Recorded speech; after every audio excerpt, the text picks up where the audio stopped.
Hi guys, I'm Kennedy. I'm here to share a little bit about horses and basic horse knowledge when you own a horse. I have three horses. I have four horses, my bad. Three horses and one pony. So Rainy, who is a gray, she's 16. Margaret is a bay, which means her whole body is brown, but her mane and tail is black. Then I have Roxy, who is a palomino. She's a yellow color. Her whole body's yellow, and she has blonde mane and tail, and she is 5 years old. And last, I have my Shetland pony named Maria, and she's brown, or in horse terms, we would call her Sorrel, and she is 14. So when you own a horse, it's very important to have a place to keep them. So most of the time, my horses are in a pen, and they have a little shelter to go into when it's raining, snowing, or if it's too hot from the sun.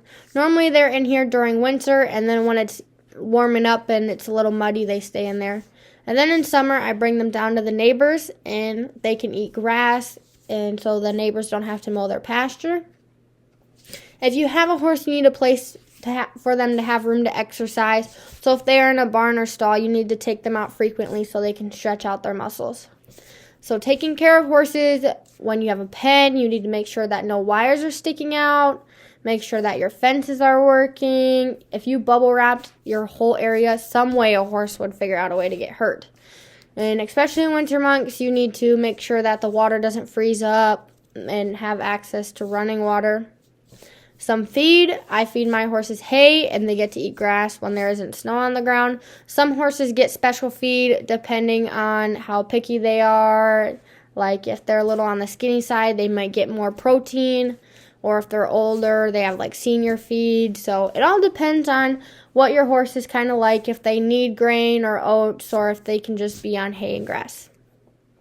So when it comes to riding, I try and ride my horse at least once or twice a week. This summer, I've had a lack of motivation, but it all depends really if it's hot or cold. I don't like the cold. I don't like riding in the cold.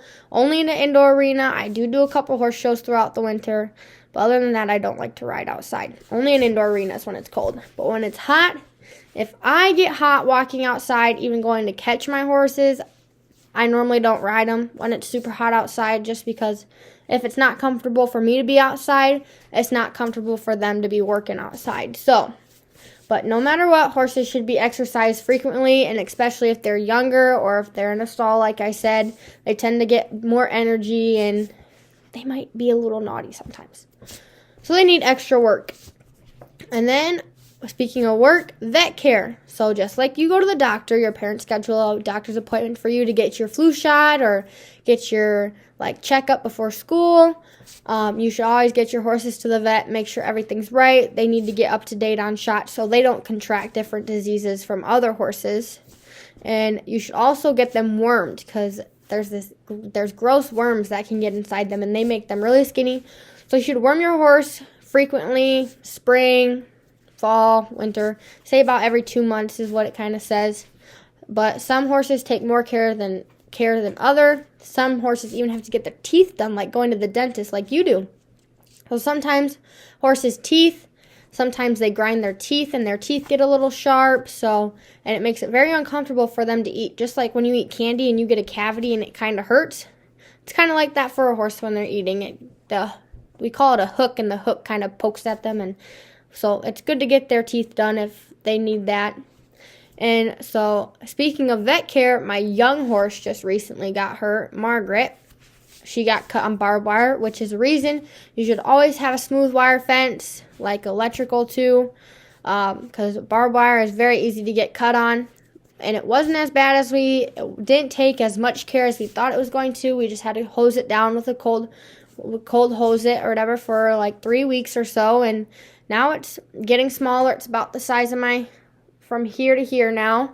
It was a lot bigger than that, so depending on the severity, it takes a lot of work for horses. So always make sure, like I said, make sure your fences are up to care and stuff like that. And hoof care is also very important. So if your mom or you ever go to the nail salon and get their nails done or your toes done, it is good to get your horse's feet done too. You should get your horse's feet trimmed every 4 to 6 weeks. If they get too long, it's very uncomfortable. It starts to hurt their feet. It can end up making them lame. And lame is when they kind of limp. They have a limp in their arm and like a limp in their legs, and it's very uncomfortable for them. So always good to get your horse's feet done. Also, before you ride, you should also pick out your horse's feet before and after you ride so they don't get rocks stuck in there. Especially when spring's coming around, it gets really muddy and rocks get stuck in the bottom of their hooves. It's very uncomfortable. It's like us walking barefoot on gravel. So make sure you pick out your horse's feet. Even if you're not going to ride them and you just have them out brushing them or whatever, you should probably pick out your horse's feet. One of my horses actually has very, very bad hooves. And so she has to have shoes on the bottom of her feet because when she stomps at flies, her hooves start to crack. So some horses, like we have special shoe sizes. Some horses get the farrier, fits the shoe to the bottom of their hoof, and they nail it on the bottom so it doesn't hurt their feet when they're cracked and it makes them stronger and stuff. But that's all I have for you guys today. I hope you enjoy the rest of your day. Have a good one. Bye-bye.